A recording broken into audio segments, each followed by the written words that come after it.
તો કાલના લેક્ચરમાં આપણે જાવાસ્ક્રિપ્ટ નું એક વેલિડેશન જોયું. With the help of JavaScript, we validate one kind of first name is empty or not. એ આપણે એક વેલિડેશન આપણે જાવાસ્ક્રિપ્ટ ની મદદથી જોયું. આવવાનું આજના લેક્ચરમાં હવે આપણે આગળ જઈશું. Events, what is events, events ના વિશે ડિસ્કસ કરીશું. ઓકે, એન્ડ બીજું એક પ્રેક્ટિકલ જોઈશું આપણે પિનકોડ વાળું, કે પિનકોડ ઓલવેઝ 6 ડિજિટ નું હોવું જોઈએ અને એના અંદર હંમેશા નંબર જ હોવા જોઈએ. કોઈ કેરેક્ટર પિનકોડ ના અંદર એક્સેપ્ટ નહીં થવું જોઈએ. એ વાળું વેલિડેશન આપણે જોઈશું. તો first of all, what is event? JavaScript is useful in creating interactive web page which responds to the action performed by the user. એટલે યુઝર જે એક્શન પરફોર્મ કરે છે એના ઉપર જાવાસ્ક્રિપ્ટ આપણે લખી શકીએ. લાઈક સબમિટ બટનની ક્લિક પર વેલિડેશન પરફોર્મ કરવું, આપણે આ વસ્તુ જાવાસ્ક્રિપ્ટ થી કરી શકીએ. સો the interaction between the user and the web page causes the browser to generate an event. એટલે યુઝર અને બ્રાઉઝર વચ્ચે જે ઇન્ટરેક્શન થાય છે અને જે ઇવેન્ટ પ્રોસેસ થાય છે એને શું કહેવામાં આવે છે? Event. In other words, when the user does something, an event task applies. For example, આપણે આ ટેબલને ફોલો કરીએ. First of all, event is about event. તો જ્યારે આપણે કોઈ ઇવેન્ટ ઇમેજને લોડ કરીએ અને એને કેન્સલ કરી નાખીએ તો it is called abort. Then after blur, તો element such as radio button become inactive, તો એને કેવું કહેવાય? blur. Then after click event, તો user click form element, it is known as click event. તમને MCQ questions ના અંદર પૂછી શકે કે whenever user click on form element, at that time which kind of event is occur? Option is like that: abort, blur, click and change. So answer is click event. Okay, તો આવી રીતે twist કરીને બી તમને એક્ઝામમાં પૂછી શકે. Then after change event, તો change, the value of form field is change. Normally question ના અંદર જ તમારો આન્સર મળી જાય એવી આપણે એક ટ્રીક, એવી ટેકનિક હું તમને બતાવું છું. જેવી રીતે કે value of field is change, તો ચેન્જ આવી ગયો વર્ડ એટલે એના અંદર ઇવેન્ટ કઈ હશે? Change event. User click on a form element, click word આવી ગયો, that means a click event હશે. Okay, now error. Error occur during loading of document or images. એટલે જ્યારે કોઈ ઇમેજ કે ડોક્યુમેન્ટને હું લોડ કરાવું અને ત્યારે કોઈ એરર આવે તો કઈ ઇવેન્ટ હશે? Error event. Then after focus, elements such a button become active. Active word આવી ગયો એટલે શું હશે? ફોકસ. અને ઉપર આવી ગયું inactive word એટલે શું હશે? blur. આવી રીતે યાદ રાખવાની ટેકનિક છે. document or image is loaded, તો એના માટે કઈ હશે? load. mouse move off એટલે moves out. Okay, and mouse over, so mouse over, right? Now form field are reset, so reset એટલે reset event. And user select a form field, so it you select. User submit a form, so it you submit. And user leave a page, so it you unload. Right? So આટલી બધી હતી events અને એના related હતા બધા એના description. Next paragraph. When an event occur, a specific JavaScript code is executed in response to a given situation. This JavaScript code is known as event handler. Right? What is event handler first of all? તો આપણે જે code લખીએ છે એ event ના basis પર લખીએ છે. For example on submit, તો ઓન સબમિટ આપણું શું થઈ ગયું? તો ઓન સબમિટ આપણું ઇવેન્ટ હેન્ડલર થઈ ગયું. Right? Event handler names are kept the same as the name of the event. એટલે ઇવેન્ટનું જે નામ હોય તે પ્રમાણે જ આપણે ઇવેન્ટ હેન્ડલરનું નામ લખવાનું.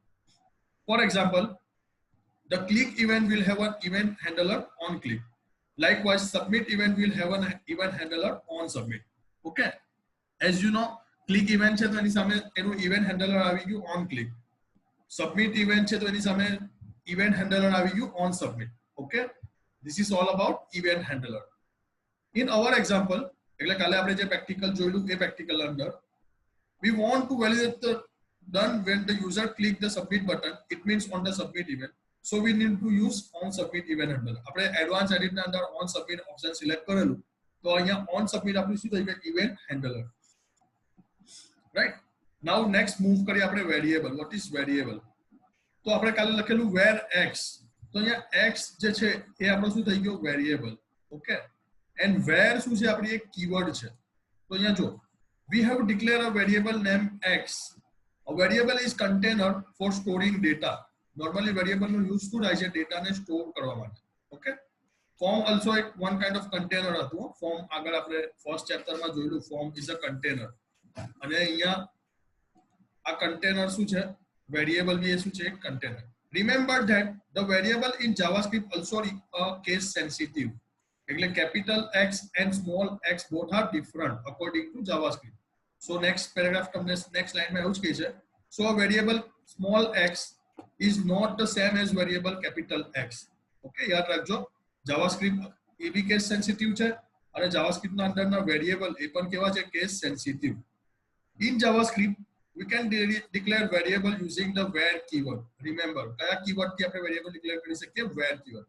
For example, where x is equal to 3, where y is equal to hello, and where z is equal to hello students. તો અહીંયા x, y અને z આપણા શું છે, variable, right. Next, if statement.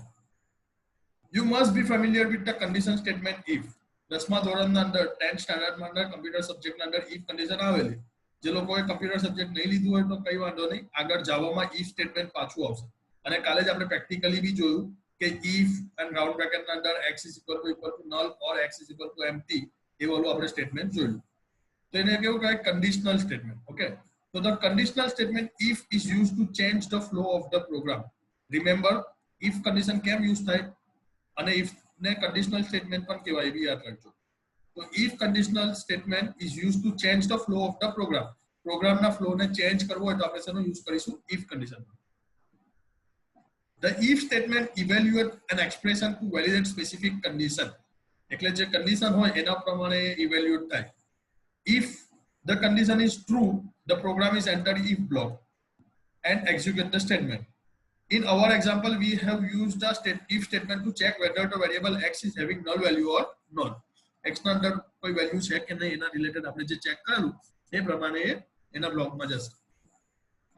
Now next theory concept is DOM, which is known as document object model. It is called DOM. એની સાથે બીજું એક આવે છે BOM, એટલે કે બ્રાઉઝર ઓબ્જેક્ટ મોડેલ. આ બંને ફૂલ ફોર્મ યાદ રાખજો, એક્ઝામમાં પૂછાય છે. DOM તો ડોક્યુમેન્ટ ઓબ્જેક્ટ મોડેલ અને BOM એટલે કે browser object model. Okay, all browsers are split into different parts of object that can be accessed using JavaScript. These parts are known as browser object model. એટલે બ્રાઉઝરના જે objects હોય એને કહેવાય browser object model. On the top of the browser hierarchical, Windows object as shown in figure. એટલે હંમેશા ટોપ પર શું હશે, window.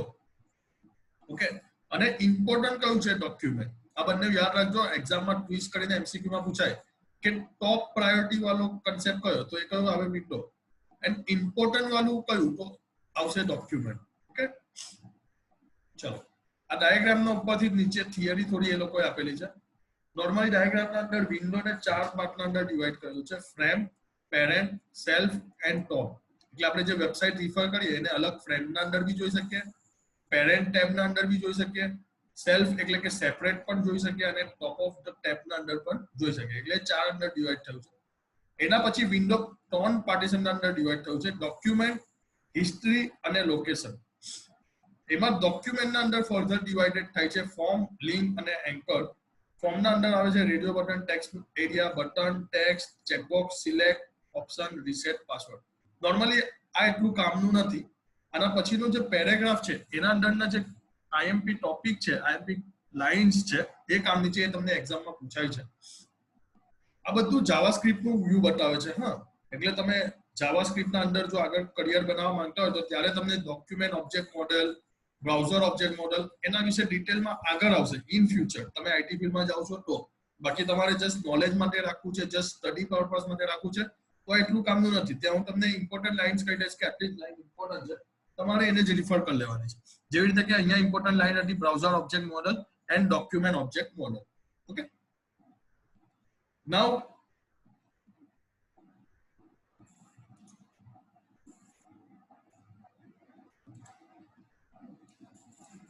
now we are going into another important line is the top level of object in the browser is object model window, which Windows object a no top level નો object છે. Okay, now હું અત્યારે આટલું skip કરું છું. આપણે હવે આવી જઈએ નેક્સ્ટ આપણા પ્રેક્ટિકલના અંદર. જે ઇમ્પોર્ટન્ટ છે. Okay, you must have observed while filling form on internet, some field are marked with the red color and asterisk symbol. તો એ શું ઇન્ડિકેટ કરે છે? This is an indication of the user that it is compulsory field. એટલે જ્યારે આપણે internet પર કોઈ form fill up કરીએ છીએ ત્યારે રેડ કલરમાં એસ્ટ્રિક સિમ્બોલના અંદર જે ઇન્ડિકેશન આવે ને એ શું ઇન્ડિકેટ કરે છે? This field is compulsory. આપણે એને બ્લેન્ક છોડી શકતા નથી. Using JavaScript, we can check the entry in such field and provide the alert message. Okay. Let us now add another field in the form name pin code. એટલે કાલના પ્રેક્ટિકલમાં આપણે એક pin code નામની field add કરીએ અને pin કોડના અંદર શું વેલિડેશન મૂકીએ? User should not keep the field empty. એટલે આપણે એને empty નહીં છોડી શકીએ. Second one, only number are allowed. એટલે એ ફિલ્ડના અંદર શું હોવું જોઈએ? Only number. And third, the pin code should be 6 digit long. એટલે કે એક્ઝેક્ટ 6 ડિજિટ નો હોવું જોઈએ. 6 ડિજિટ થી લોએસ્ટ બી નહીં હોવું જોઈએ અને 6 ડિજિટ થી હાઈએસ્ટ પણ નહીં હોવું જોઈએ. ઓકે, તો અહીંયા આ લોકોએ પ્રેક્ટિકલ આપેલું જ છે. આપણે આ પ્રેક્ટિકલને ઇમ્પ્લિમેન્ટ કરીએ. તો સૌથી પહેલા આપણે કમ્પોઝર ઓપન કરવું પડે. હવે આપણે કાલે નેમ વાળું પ્રેક્ટિકલ જોયેલું કે નેમ ફિલ્ડ એમ્પ્ટી નહીં હોવું જોઈએ. અત્યારે આપણે પિન કોડ વાળું એક નવું ટેક્સ્ટ બોક્સ એડ કરીશું. તો કાલની જ ફાઇલ ઓપન કરવા માટે ફાઇલ ઓપન, આપણે ફાઇલનું નામ JS2 થી સેવ કરેલું, તો આપણી આ JS2 વાળી ફાઇલ નહીં, આપણે ફાઇલનું નામ લગભગ JS1 રાખેલું. હા, ઓકે, ધીસ વન. હવે અહીંયા આપણે એક પિનકોડ નામની ફિલ્ડ એડ કરીએ. તો પિનકોડ અને ફોર્મમાં જઈને ફોર્મ ફિલ્ડમાં જઈને અહીંયા આપણે લખી દઈએ પિનકોડ. તમને પ્રેક્ટિકલી હજુ સમજ નહીં પડે તો ડોન્ટ વરી, જ્યારથી આપણા ફિઝિકલ ક્લાસ થશે ત્યારે પ્રેક્ટિકલ એકવાર હું તમને પાછું બતાવીશ. સો પ્રેક્ટિકલ એટલું નહીં ખબર પડે તો કંઈ નહીં, પણ એટલીસ્ટ તમે પ્રેક્ટિકલી ધ્યાન આપો તો તમને ત્યાં નીચે થિયરીમાં સમજ પડશે. ઓકે, ચલો સોર્સમાં આવી જઈએ. હંમેશા સ્ક્રિપ્ટ ટેગના વચ્ચે આપણું જાવાસ્ક્રિપ્ટ લખાય, એ આપણે કાલે જોયું. અને સ્ક્રિપ્ટ ટેગ ક્યાં હોય? હેડ ટેગના વચ્ચે. તો અહીંયા આપણે આપણું કન્ટિન્યુ કરીએ. વેરિયેબલ y ડિક્લેર કરીએ, ડોક્યુમેન્ટ ડોટ f1, f1 આપણા ફોર્મનું નામ છે, અને પિનકોડ ડોટ વેલ્યુ. ઓકે, એટલે પિનકોડ વાળી વેલ્યુ શેમાં આવી જશે? y ના અંદર. હવે આપણે અહીંયા કન્ડિશન આપીએ કે if y equal to null or y equal to empty, or હજુ એક કન્ડિશન આપીએ આપણે y dot length greater than 6, એટલે 6 થી વધારે છે, and y dot length less than 6, 6 થી ઓછી છે, એટલે એનાથી વધારે પણ નહીં હોવું જોઈએ પિનકોડ અને એનાથી લોએસ્ટ બી નહીં હોવું જોઈએ. આ બધી કન્ડિશન કહેવાય. અને હવે લાસ્ટ કન્ડિશન આપીએ is not a number, એટલે નંબર બી નથી. તો શું મેસેજ આવવો જોઈએ? તો મેસેજ આવવો જોઈએ invalid pin code. એટલે આપણે અહીંયા if ના બ્રેકેટમાં લખી દઈએ invalid pin code અને રિટર્ન.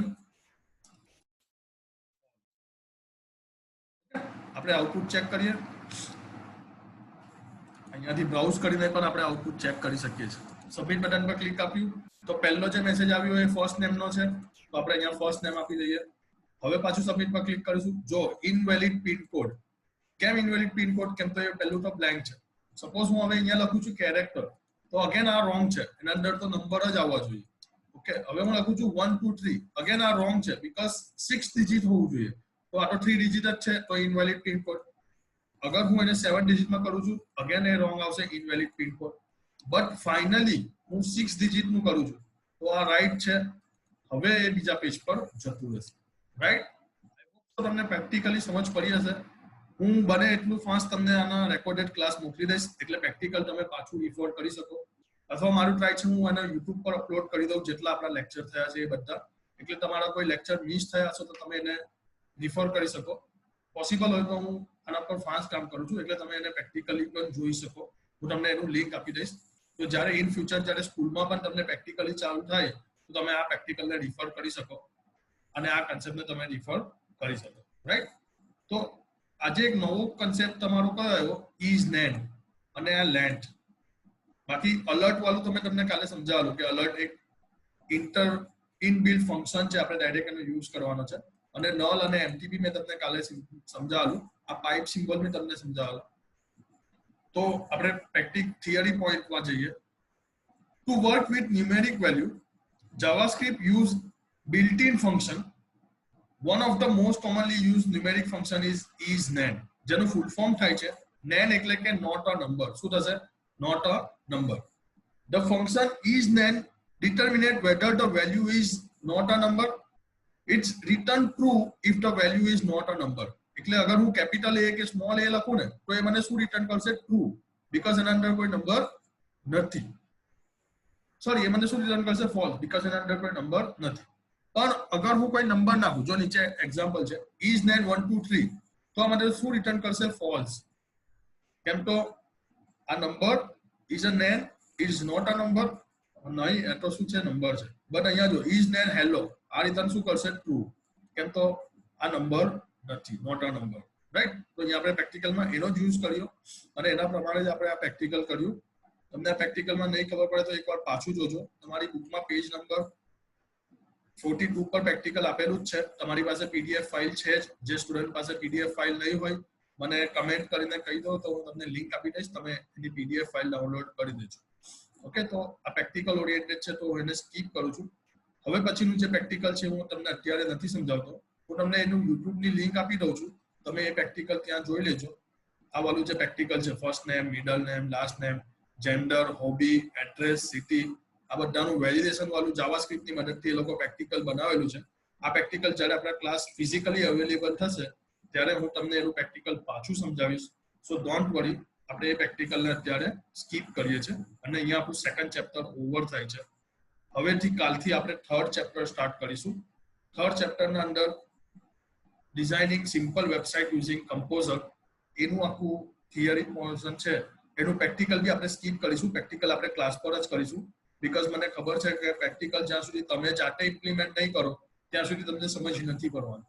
એટલે જ્યાં સુધી હું તમને ફિઝિકલી પ્રેઝન્ટ નહીં રાખું પ્રેક્ટિકલમાં તો આપણે પ્રેક્ટિકલ એ નહીં કરી શકીએ. એટલે થર્ડ ચેપ્ટરની જેટલી બી થિયરી છે એ આપણે કાલના લેક્ચરમાં ડિસ્કસ કરી લઈશું. અત્યારે હું લેક્ચર ઓવર કરું છું, પણ હું તમને એક વોટ્સએપ પર લિંક આપું છું. તમે એ લિંકને, એ વિડીયોને પહેલે ધ્યાનથી જુઓ તો તમને જ્યારે પ્રેક્ટિકલ થશે ત્યારે પ્રેક્ટિકલ પાછું એકદમ પરફેક્ટ સમજ પડશે. હું તમને બે લિંક આપું છું.